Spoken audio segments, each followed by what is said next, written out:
I'm not only saying we don't want nothing. I want to say right here now, and I'm inspired by who accused us of that I want to put up from National Action Network and me. I want to offer a reward of $50,000 to anybody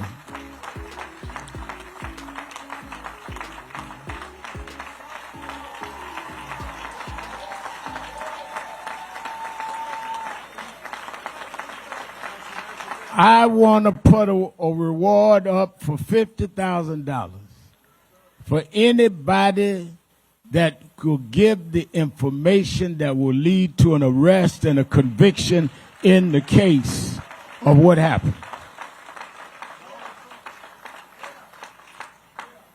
He was not on that island by himself. Somebody saw something and knows something.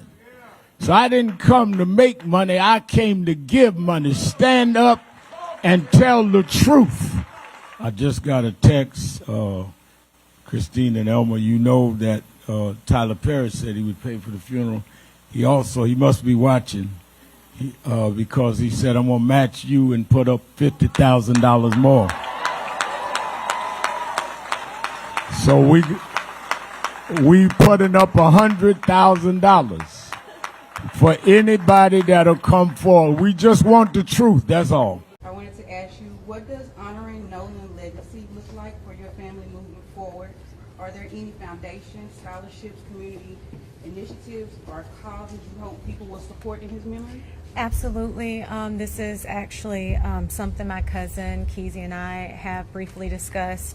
But of course, with everything that's going on, we want things to kind of cool down a little bit.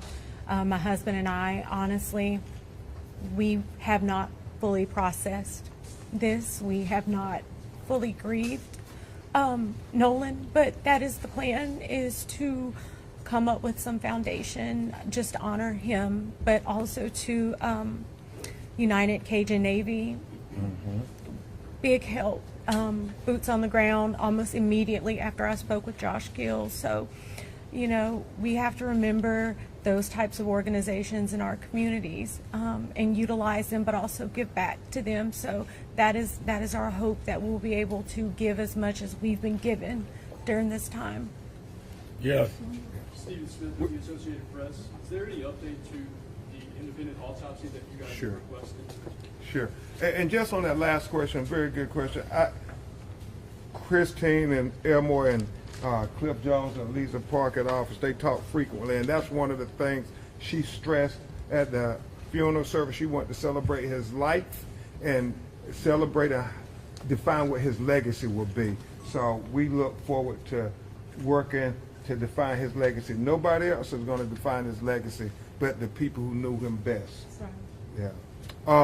As it relates to the independent autopsy, we are looking to have findings sooner rather than later. Obviously, you want stuff from the first autopsy because they had the body closer to time. We got the body almost 6 days later, Dr. Roger Mitchell. So there are limitations as to what he could do. So, you know, you do the best you can, but there are unanswered questions. So he's getting his report together. I believe it will be coming very soon. Yeah. Let me take one. I'm going to take three more. 1, 2, and we'll come back to you. Janelle Griffith with People Magazine. I also want to extend my condolences and to thank you for allowing the media to come. I know you didn't have to allow us to be here. I just had two small questions, both related to cell phones.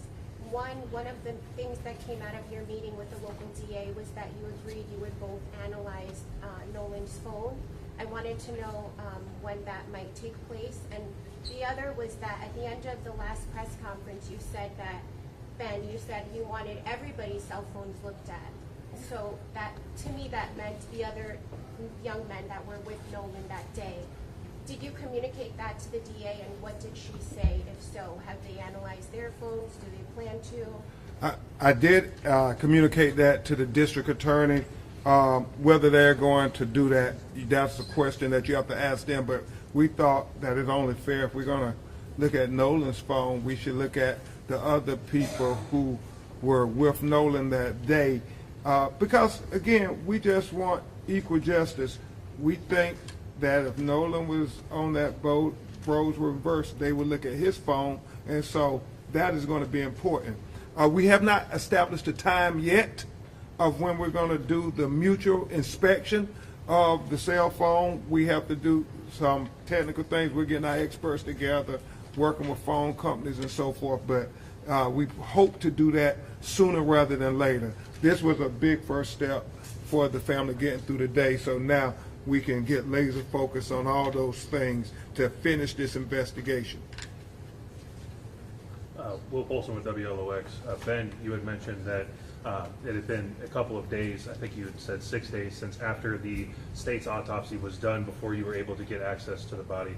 I know whenever it first came out, it was being flown to D.C. and then autopsy planned for that Friday. Can you confirm when that autopsy was done?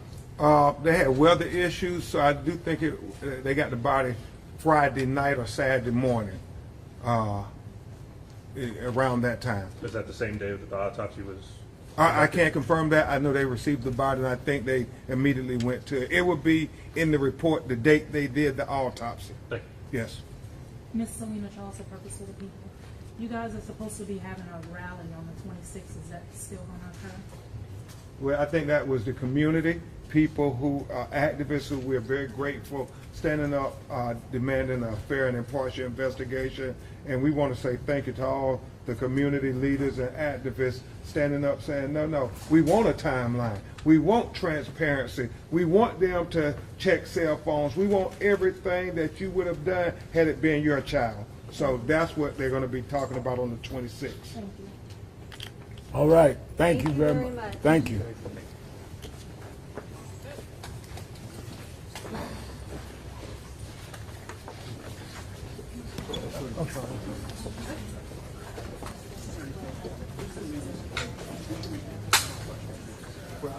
Mississippi. It's the sheriff's office and the DA.